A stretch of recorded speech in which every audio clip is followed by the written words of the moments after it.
Hi, Amador. Hi. So we're back again to talk with you about your life in Redondo.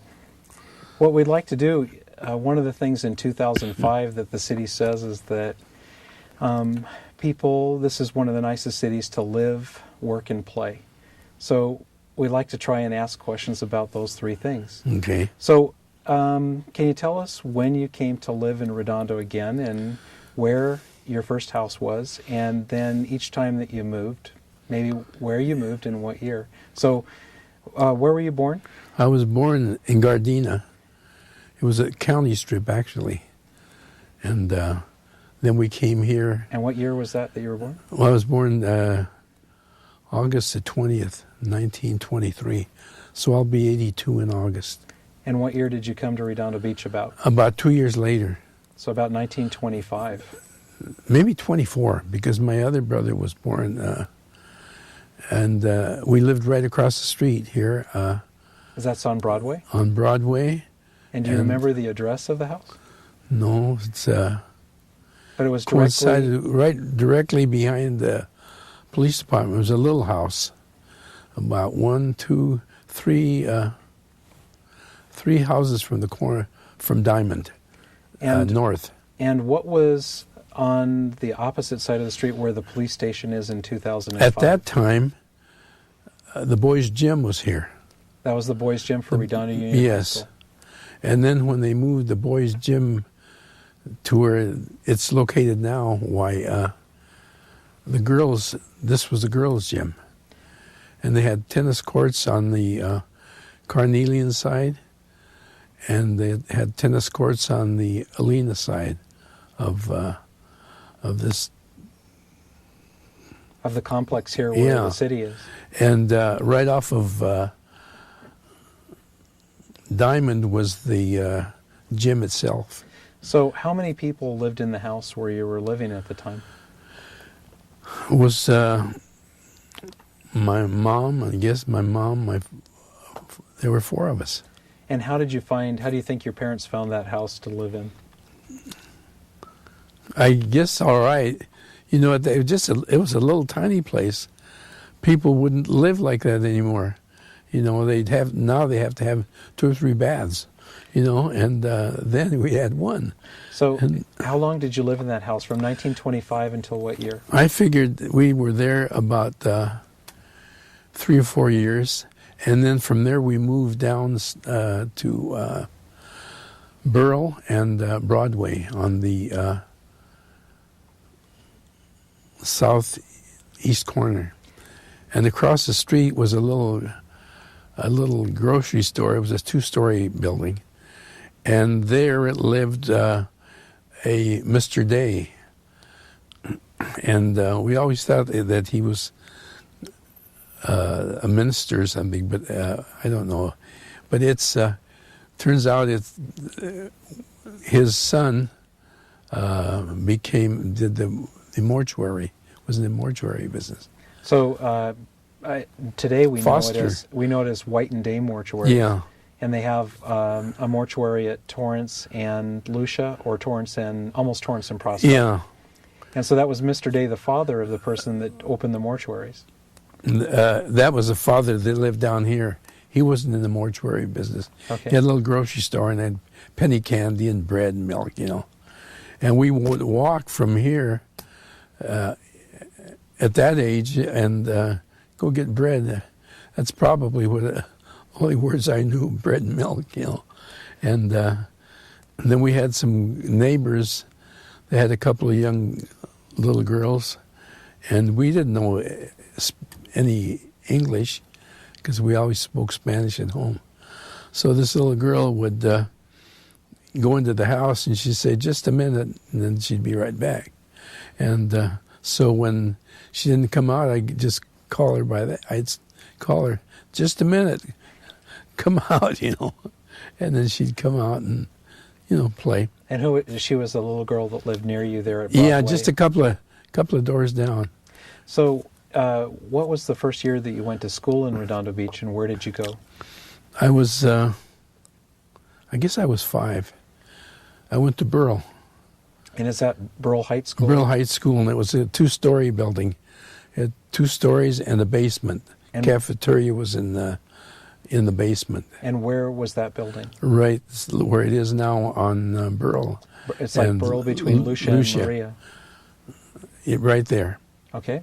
And so did you go to grade school from 1st to 6th or 1st to 8th grade? 1st to the 6th, I went to Burl, and then I went to Central School, and from the 7th and the 8th grades. And where was Central School? Central School, it was on PCH and Francisca, between Emerald and Garnet.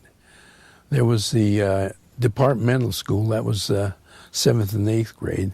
We were off of Francisca, and on the Pacific Coast side was the elementary school. So there were 2 schools there. Departmental and Central. And the Central Elementary, I guess. So so you went to departmental school for 2 years. What do you remember about what years that would be?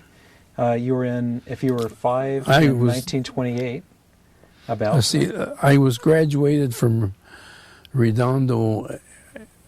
I should have graduated in 41, but I had an operation, so it held me back a few months. I should have graduated in 41. So you probably went to departmental in 1937. Is there anything you remember about the school that... Well, what I remember is that about that time when I was in grammar school, I started taking violin lessons. And we had Mrs. Neblett was her name, Leona Neblett. In fact, her granddaughter was one of the 100 outstanding students of the Redondo Union High School, achievement type wise. Carol is an opera singer. And that what you're talking about is in 2005 they had their 100-year anniversary. Yes, and I didn't get to see Carol because I got there late.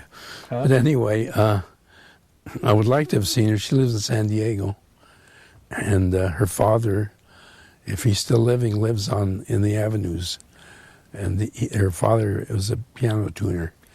He was quite an accomplished pianist. So when you lived here, when you were in grade school, and did you walk every day to Burl School? We walked back and forth now, without crossing guards. So when you walked, what were the streets like in 1928 when you were walking to Burl School? Well, those trees up there on Burl, as you go up the hill, were the same trees that were there when I was a kid, and so you're talking about the palm trees. The palm trees, and they were about the same size, you think, or they've grown a little bit. And when you went to school at Burl School, did you play in the band? Did they have a band there? No, they didn't have anything like that. And I played in the when Mrs. Neblett started teaching me, we had a little group, John Mall, Pinkerton, Sebelius. Carl Sebelius' father was a teacher at Redondo, and we would play, just little plays and things like that, and that continued with violin, and then when I was in high school, we had the symphony. We had it isn't like it is now. We had a band, and we had the symphony. In 1937 would be about the year that you started at Redondo Union. Around that, yes. What was the school like? You said the boys' gym was here at Diamond, and at that time it was is where it is now, and the girls' gym was here. And what kind of buildings were at the high school then that you remember that aren't there now? Well, we had the science building. As a matter of fact, it was a new building when I entered high school, and across the street there was a commercial building, and there was another building, the Lincoln Building, which was on El Redondo, between Diamond and what's the other street? And Vincent? Vincent, in there. And it was on the east side of the complex. And what types of things did you do in high school? Did you play? You played in the symphony? I played the violin. I first started out in the junior orchestra, and then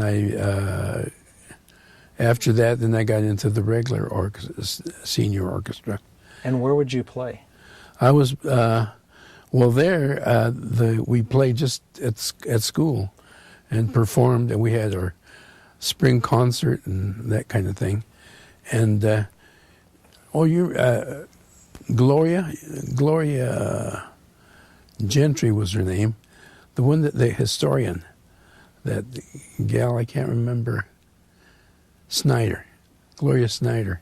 She was quite an accomplished pianist. So I think her senior year, she soloed and played Rhapsody in Blue with our orchestra. Did you ever go to Los Angeles or any of the other cities around here to play? No, we played in high school. We had little like a quartet. We had a bass, cello, and I played the violin, and Don Pinkerton played the clarinet. And we played. Our highlight was playing at the Beverly. Hotel, in Beverly Hills, and the PTA had some kind of a function there, and so they chose us to play for their thing. So that day when you went to play in Beverly Hills, how did you get there? What kind of car, or did they have a bus? No, we went in the car. And do you remember what kind of car that was? No, I don't. Was it a big adventure to go to Beverly Hills? I could fake it. No. Yeah, it was, And we played for the local clubs and organizations. And that brings to mind the one organization that didn't accept me. Which one was that? The Elks Club. Oh. And what happened there?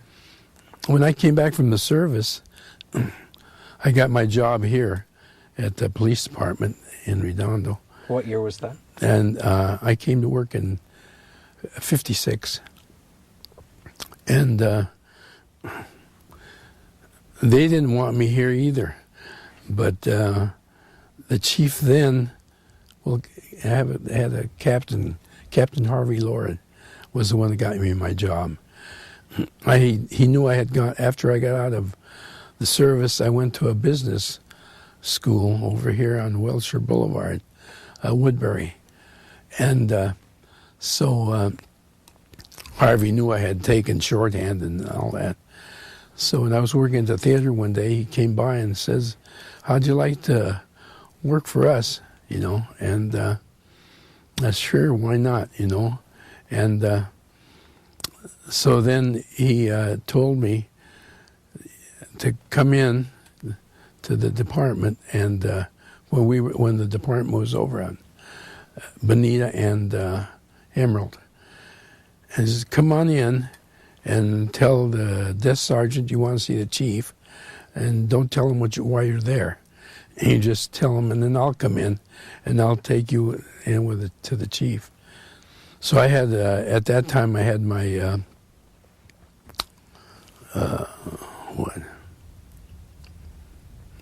a resume. When I was going to Woodbury, we made quite a resume. We had that was part of the thing, being a business school. I had everything in there, not just a couple of pages. We put in our accomplishments as far as shorthand and typing and that kind of thing. Anyway, I took that in with me, and we talked for a while, and he told me what he had planned for me. And he hired me. So when I walked out, I was hired. And, of course, I took the exam later. And that was in 1954. No, 56. 56. Yeah. If I can I go back to, you finished high school in 1942 because you had the appendectomy. Yeah. And it caused you to go a little bit more till the fall of 1942. Yeah. Do you remember what it was the day that Pearl Harbor was bombed, and what was it? Were you here in Redondo Beach? Yeah, I was still in high school, and we lived over on, from going back, from living on Burl and Broadway, we moved to 496 North Francisca, and lived there for a while. We were there when they had that big earthquake, and I don't remember what year. Long Beach, that was the Long Beach earthquake in That 1932. Oh, good. And what was that like in 1932 when you had the earthquake? Do you remember the earthquake? Oh, yeah, you bet. But I thought the world was falling apart. What happened to your house during the Long Beach earthquake? Nothing to our houses. But, all this trembling, we just ran out of the house, but we survived. And then from there, we moved to 505 North Francisca. Lived there for a while. In fact, that's where we were living. No, maybe not. It was after. Anyway, we lived at 505 North Francisca for a while, and we went in the service. From there, we moved to 508 North Alina, right behind it almost. So when you lived in these houses, are those houses still there today in 2005? The one on Francisca. 505 Francisca? Was still there, I think. Okay. And the others aren't. Well, the other one was right on the corner of where the shopping center is there. So when you went to, in 1942, what year did you join the military? In January of 43, right after I got out of high school. And I didn't volunteer. How old were you? I was drafted. I don't know, about 18. So when you were drafted, where did you report? We went to L.A. and got sworn in, and then they let us go, and we came back, and we were to report at Fort MacArthur the next week. And was that to the Army? For the Army. And I know that eventually you were a B-24 door gunner. I was a waist gunner on the 24 eventually, but we went to Fort MacArthur and and there we were there just long enough to get sent to basic training. And that time it was before planes, so they had all the troop trains coming out of there, and I went to Keesler Field, Mississippi for my training. And where did basic training? Where did you get on the train? Right there at Fort MacArthur. So the trains came there. Were you here the night that they thought that the Japanese flew over Los Angeles and Redondo Beach? Yeah, I was, but I don't remember that too well. But I knew that they were talking about, and they were shooting at something, Jack Kitchen, that used to be here and was in school with me, was in they had the Merchant Marine? No, when he was a kid, they had the Sea Scouts, and a number of fellas that I know belonged to Sea Scouts, and Jack had spotted something, they thought, and he said he did, a submarine or something, and so they came out and dropped some things there, but I vaguely remember that. I've heard stories that they they took a cannon and put it on the end of the pier, and that they were shooting off the end of the pier. Well, you know what we had after the war started. Why they had gun emplacements next to the theater on the west side. There was the Fox Redondo Theater. There was an alley, and then there were homes beyond that, and then beyond that was the boardwalk. The boardwalk went from Redondo, probably down right just down the bottom of the hill off of Diamond, to Hermosa, and we used to skate at night in the evening. You know, to not very much, but we skated to Hermosa and back on the boardwalk. So was the boardwalk made out of wood? Wood, yes. Wood planking? Mm-hmm. So let's go back a little bit, because your first job, you talked to me earlier off camera about cutting lawns and doing gardening, but Yeah. you got your first job at about 12. When did you first go to the Fox Redondo?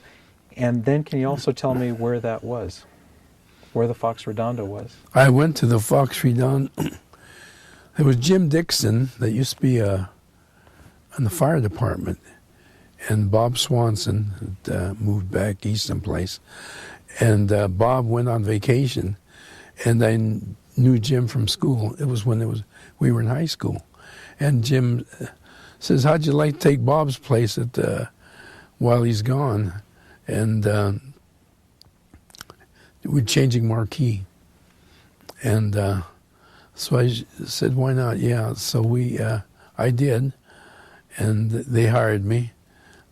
In fact, the manager was a fellow by the name of Ernie Sturm, and so it was quite a high at that time from the ground floor to the marquee, and at that time we had 10 letters. Later they turned out to be plastic, and you just kind of slipped them in. But we had 10, and we had fillers, black fillers to adjust the spacing and all that kind of thing. But so did you have to climb a ladder to we get climbed up? the ladder with the letters, you know, and removed what was up there, and then we'd put in the new letters, the new To the marquee. yeah. And at that time we didn't have we had light bulbs behind the letters, you know, and then later on became neon. And So can you tell me where the Fox Redondo was? I've heard stories about the waves hitting the rocks in front of it and going up, and you could hear it hitting under the floor. the Fox Redondo was right at the base of Diamond, and when that was happening, why prior to that there were homes. There was an alley and homes, and those were Washed away in the washed storm? away with the storm. Eventually,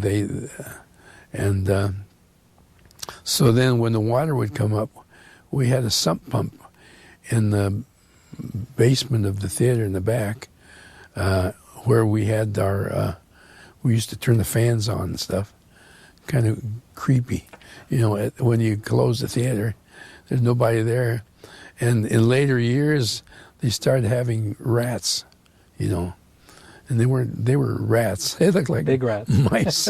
they looked like mice. They looked like cats, the size of a cat, you know. Kenny, you say it's at the base of Diamond, and now when we look in the harbor, there's a break wall, and I've heard that the break wall was finished in 1939. So prior to the break wall, was it just a beach in front of the houses? As I in Fox remember, Redondo? yeah, we never used they had the breakwater, and then they named it after Cecil King, one of I don't know what his position was, but anyway. I heard he was a congressman. Okay, you're probably right. Anyway, they named it after him. That's King And Harbor. so it's King Harbor. So if you said there were a group of houses in front of the Fox Redondo Yes. to start with in the early 20s, Hmm. do you remember the year that, do you remember the storms that washed those houses away? Were you there? I was around. In fact, one of those pictures. There's a picture of the boardwalk, and at that time, the water would wash up, and people were finding little coins and things. So I went down a couple of times, found a couple of pennies. Now, do you remember Moonstone Beach? I remember that there were a lot of moonstones, a lot of stones down there, and all of a sudden they disappeared. In fact, we had one fella that had a shop in the theater building, and he would specialize in polishing the stones and selling that kind of thing. So what did a moonstone look like? To me, it was round and like milky kind of a thing. Was the color white or blue? Yeah, I remember white. Could have been, there were other stones. Speaking of that, the guy, the fellow that had that shop there, when I was working at the theater, we had a young man come into town he was an attorney, Arnold Cowan, and he rented it from us at the theater. I think he paid $65 a month when he came into Redondo, and he later became our city attorney, and his wife, Rebecca, worked for the school system, and he did quite well. He was a good man. You had talked about a picture, and it's the picture we're talking about shows the Salvation Army marching band, and it says that they were walking past the plunge on El Paseo. Well, that's another story. What can you tell me about that? We could go in and watch, but they wouldn't let us into the plunge. When you say us, the Hispanics? Mexicans. That's all we had then. Mexicans and the Japanese. We didn't have anybody else that I can recall. Nobody from South America like we have now. But anyway, they wouldn't let us in to go swimming in there, but we could watch. And I had a cousin that was light, light complected, and so he would go in, and he'd laugh, because we couldn't get in, but he faked and got in and swam, and but they wouldn't let us in there. When you talked about the boardwalk, was that El Paseo? Was that the same? Was the street El Paseo the same as? No, the boardwalk ended on Diamond, and then before my time, just south of that was where the roller coaster was, and but coming up east from the boardwalk, you go past the theater, and right along the theater, that street there was I think Hermosa Avenue, but then from there south, this street divided. To the right was El Paseo, where had all the games and things like that, and then to the left was Pacific Avenue. They merged. They started out right there. El Paseo just went down toward the end, probably to where that Redondo Hotel used to be. Maybe, I don't know. So El Paseo started somewhere near Diamond and went south toward Veterans Park, what we know today as Veterans Park. It was south of Veterans Park, or it was west of Veterans Park. El Paseo. And then Pacific Avenue went also south, but that's where the business area section was. So the plunge was on El Paseo. At least one side was on El Paseo. Yeah, and it ended up on where the piers, the Mondstadt Pier and the Horseshoe Pier ended up. Well, that's where the Mondstadt Pier started. Do you remember the soda fountain that was next to the plunge? No, I don't. Okay. Next to the plunge was their power plant. There was a building there where for the heat and all that stuff, and then there was a restaurant, Spiro's. In fact, I mowed their lawn. They lived on Mrs. Spiro lived on Garnet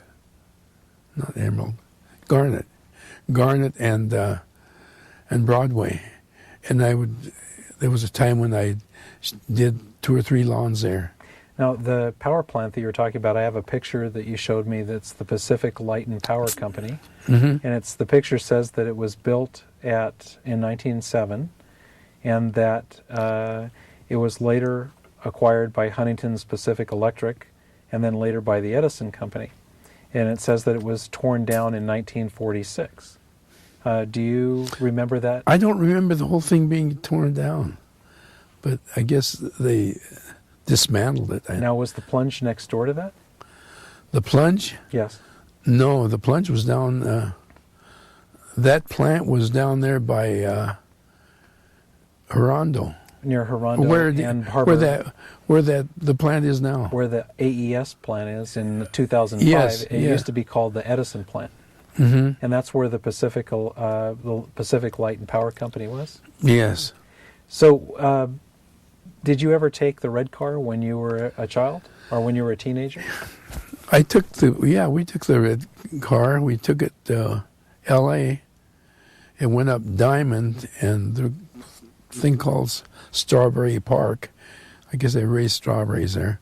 But anyway, and it cut across and went downtown. Where was Strawberry Park? It was, as I remember, probably past Hawthorne Boulevard. On going up Diamond, there was a bridge, and the streetcar would go under the bridge right there at Prospect. So there was a bridge at Diamond and Prospect? Yeah, and yes. And was the bridge? Which way did the bridge go? North and south, or east? No, and west? the bridge was north and south, and then the streetcar went under the streetcar.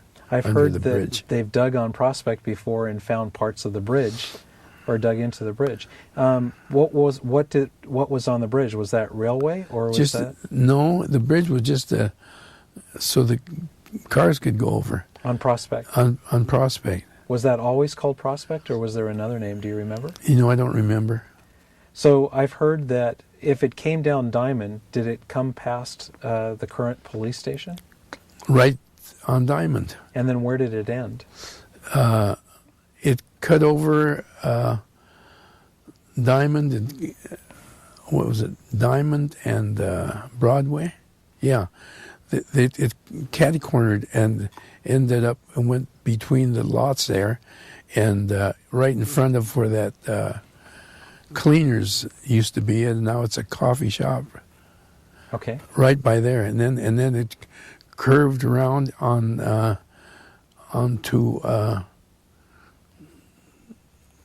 Catalina, but there was rails there, but then there were rails that went straight down Diamond to Pacific Avenue. That was because we had the Southern Pacific used to come down, and their trains, and maybe for to south end of town. Well, I heard at one time that the Elks Lodge was actually the current Elks Lodge in 2005 used to be the train station. That's what I heard. And then I read someplace where they rebuilt that building. And just recently I read that because I always thought the same thing. Now, do you remember what the name of the line was that came down Diamond? Did it have a name? The red cars? Yes. Did it have a name like the Green Line or No. Blue Line? Pacific Electric, I think. Well, now, someone told me that there was a roundabout in Clifton Heights, which is the avenues near Prospect. Do you ever remember? I don't remember that. I remember that here on this, where the shopping center is here on between Alena and Francisca, they used to come there and they used to service the streetcars in there. And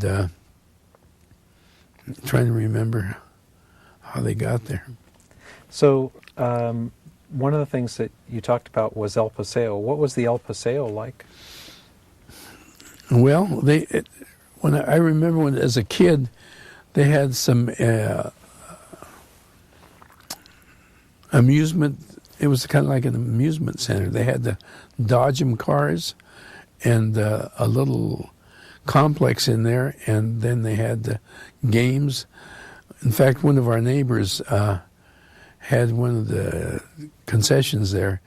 What they did was they had this strings, bunch of strings, and they had them attached to different prizes, and you paid a dime or something like that. So you pay whatever you paid, and then you picked the string, and then you pulled up on it, and whatever you got was your prize. Okay. And then after that, we had another neighbor that lived right next to them. His name was Blackie Miller. He was quite active in the Elks Club. I didn't finish telling you about the Elks Club. But anyway, Blackie worked for they had the gambling places down there. Where were the gambling places? On El Paseo? On El Paseo. Really fancy places, Do you remember any of the names? No, but Flip, one of our officers, before he became an officer, worked in one of those.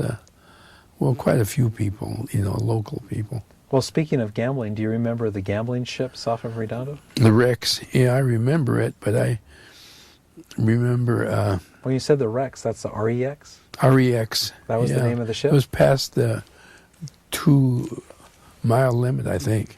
And what do you remember about it?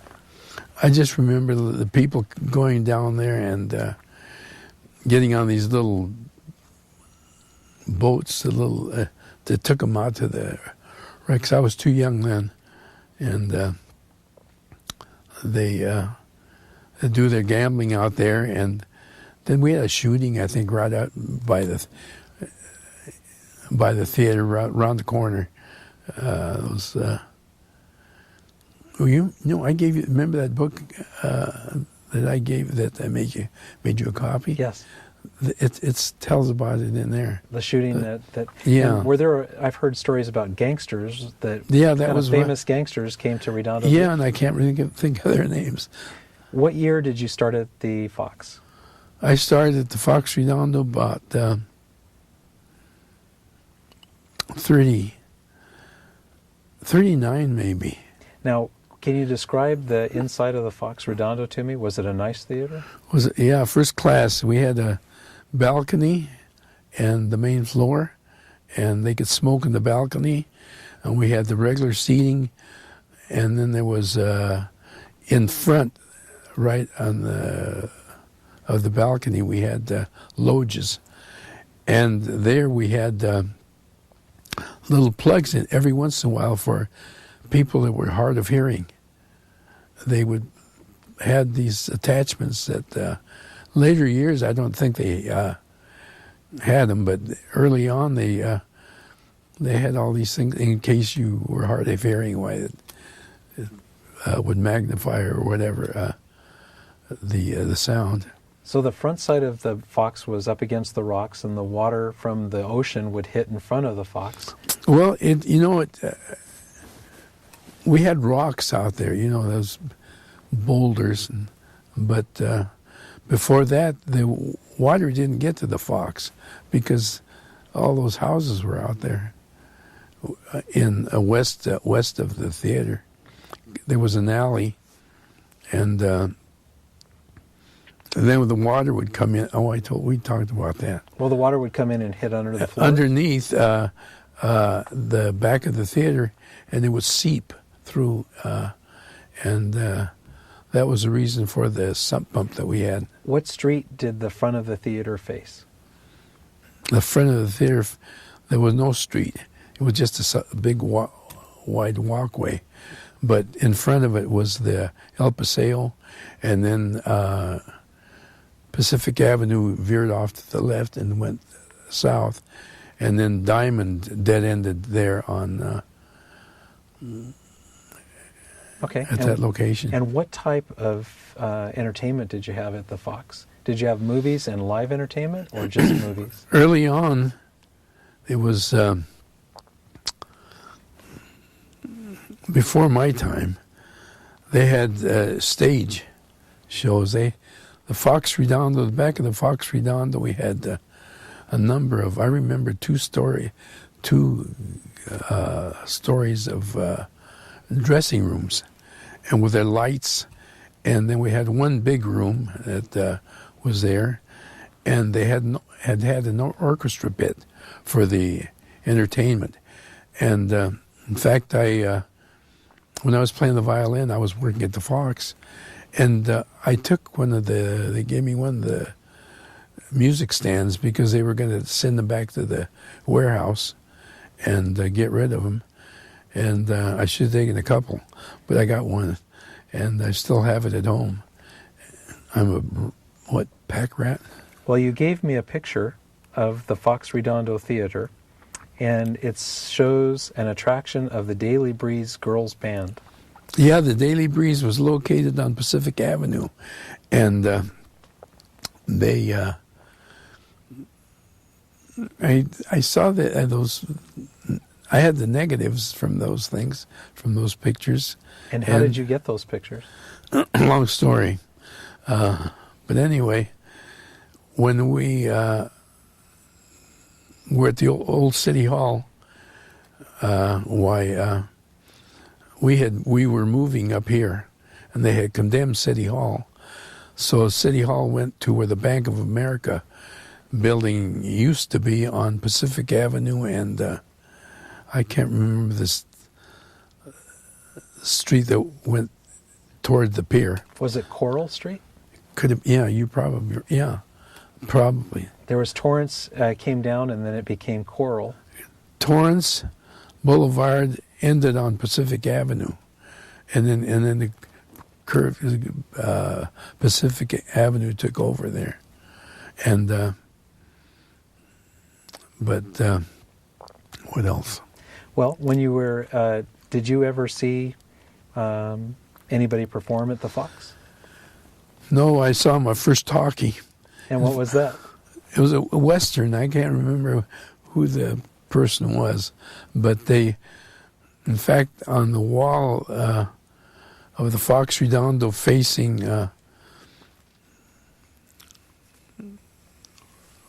what's Harbor Drive now, the theater had been painted, and it said the home of talking pictures, and every once in a while they repaint it, but that would still bleed through.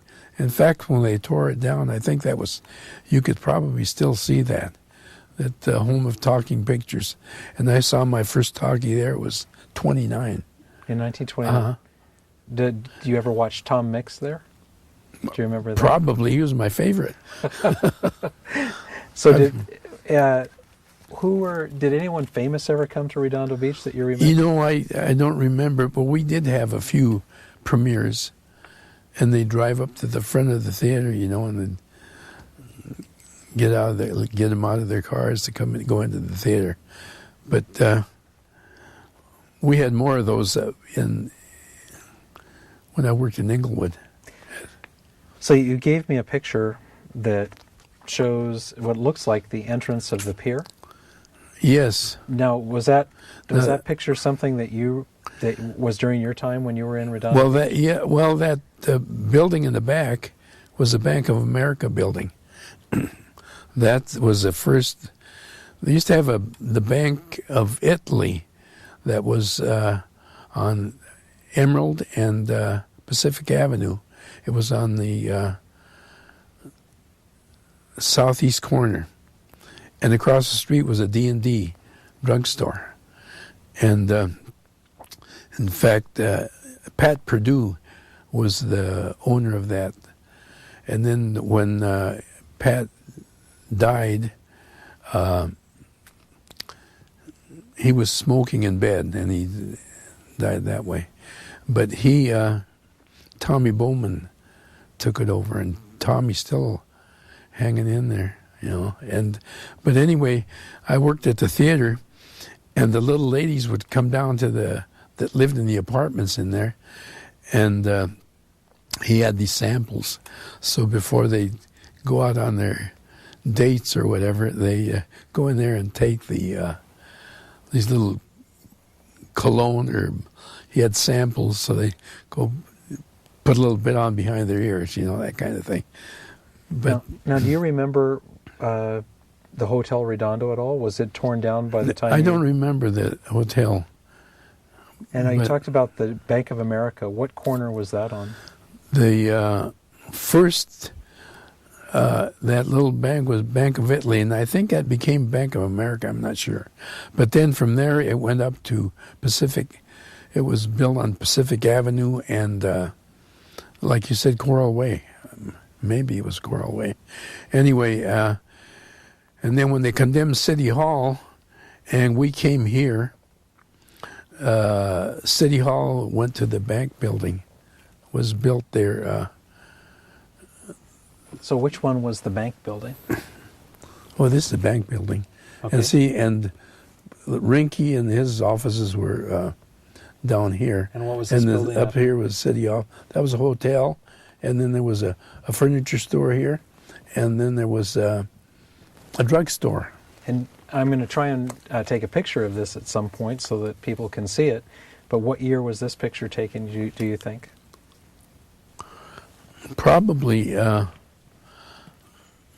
the 30s. Okay. Late 30s, and you notice how people were dressed. Yes. You know, everybody was dressed. Even I've seen pictures of people at the beach, you know, and with their hats on and their suits and and waiting. You know, and they had those big bathing suits, the gals, you know, down below their knees. So the Horseshoe Pier, you had showed us a picture of the Horseshoe Pier looking southeast from the Plunge building. What was it? Did you ever go fishing in Redondo Beach? No, we were poor. So, but I did go fishing, but we didn't have fishing poles. But we had drop lines, you know, put a sinker in the end of it and just let it go into the water, you know. Did you ever swim at the beach in Redondo? No, I spend most of my time, my brothers did, around the Horseshoe Pier, in between. I spend most of my time at the Fox. Summer would come and so we just hang out there and we'd work around the theater and do this and that. And how much did the first talkie that you went to in 1929, how much did you pay to go to the movie? You know, I don't remember, but I know that early on it was 10 cents. So dime. When you were working at the theater, how much did it cost? It was a dime. To see how many movies? An A movie and a B movie. So you saw two movies? Two, and the news and the cartoon. That reminds me, with the Fox Redondo, we had 1,242 seats. And having 1,242 seats, you had to have two projectionists. So we had one for each machine. And we had the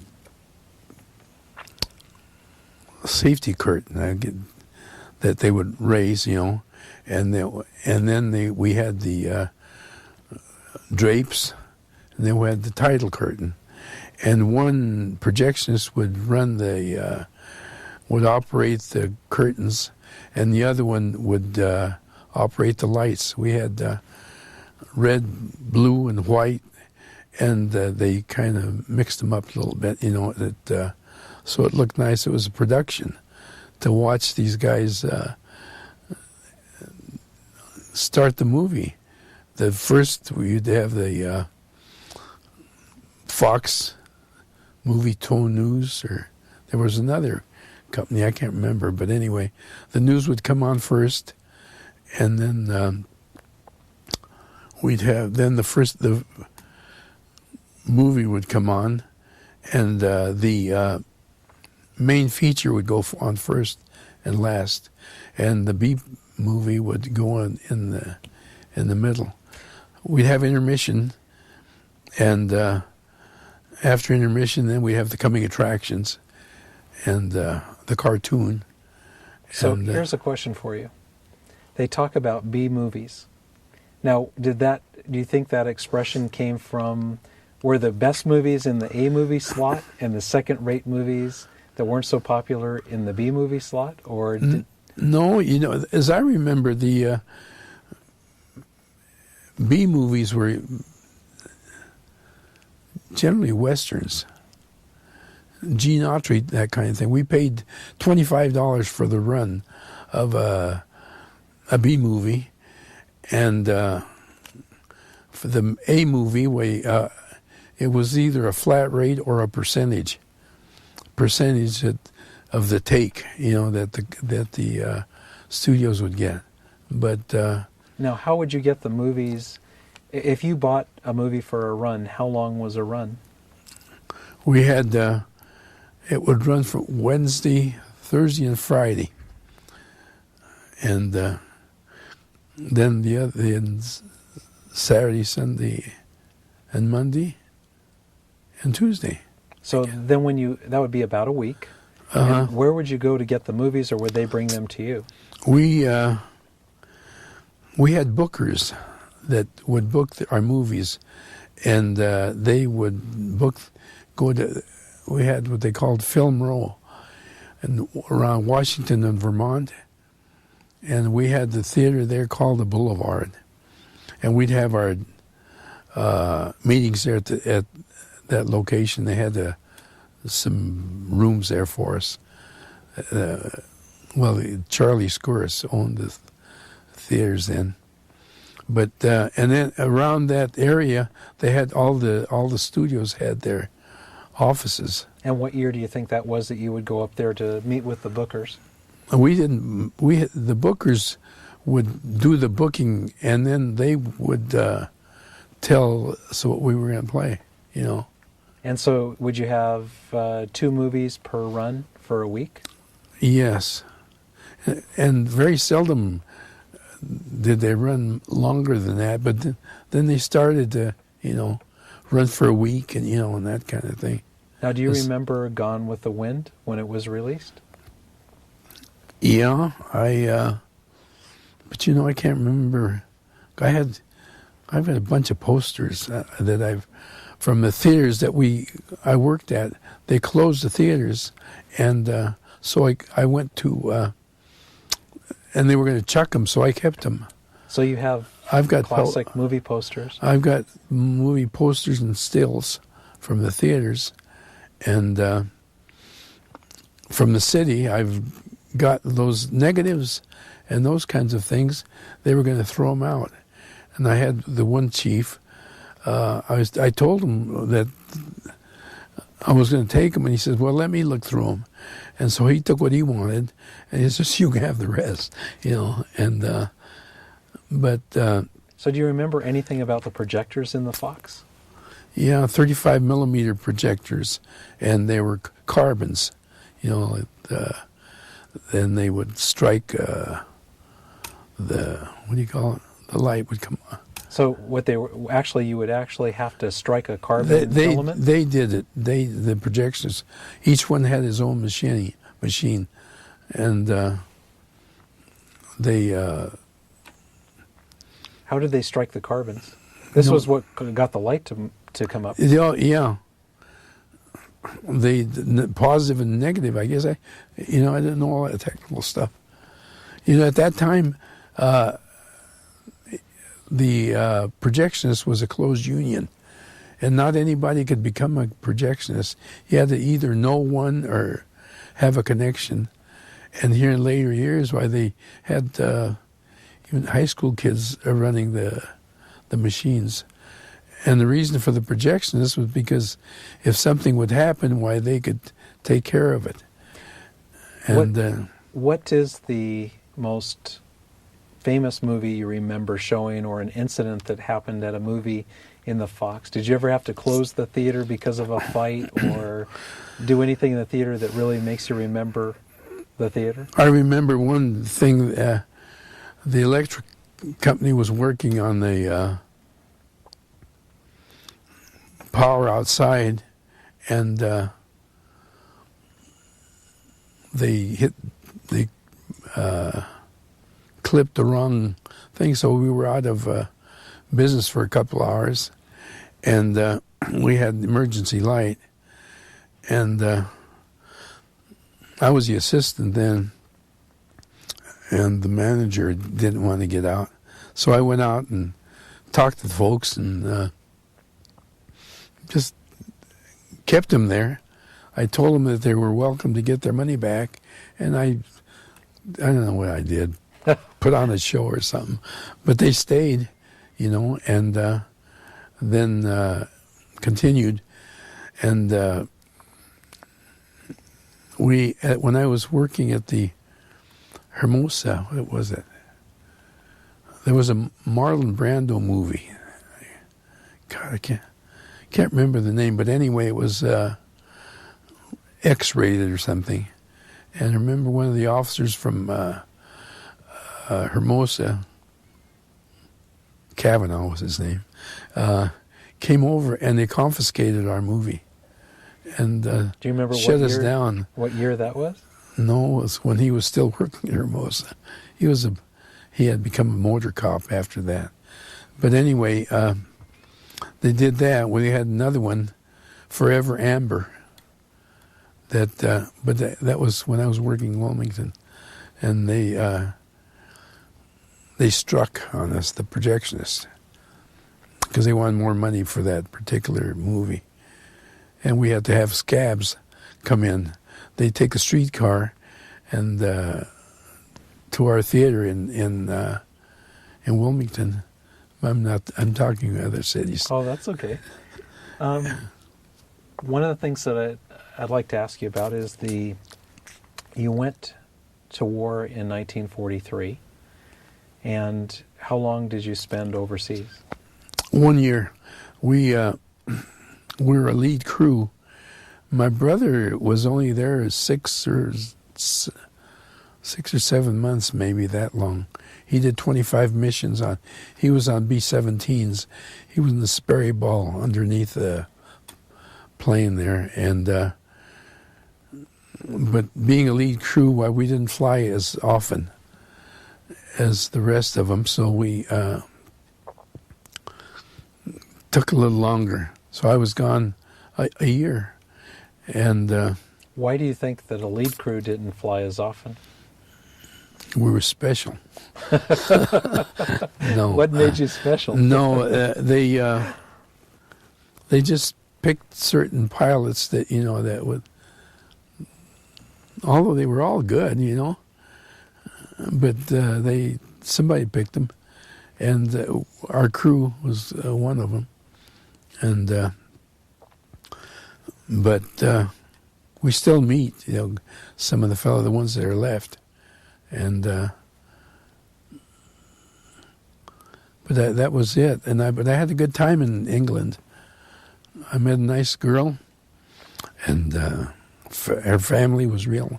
They were good to me, and I'm sorry I quit writing.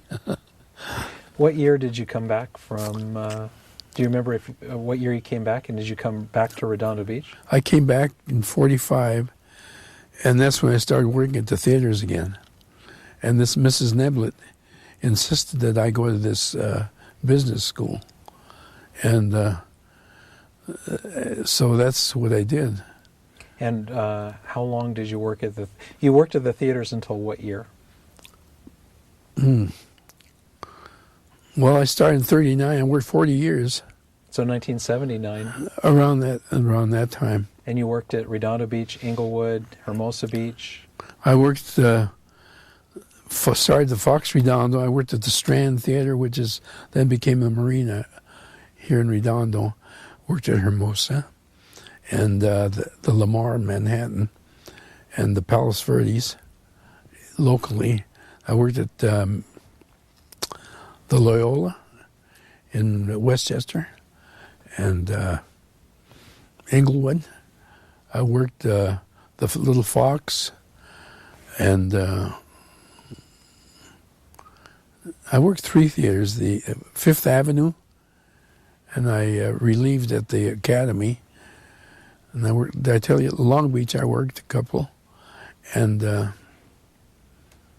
Huntington Park, I did the books out there. They didn't have anybody do the books, so in fact, I met my wife here, my ex, at the Fox Redondo.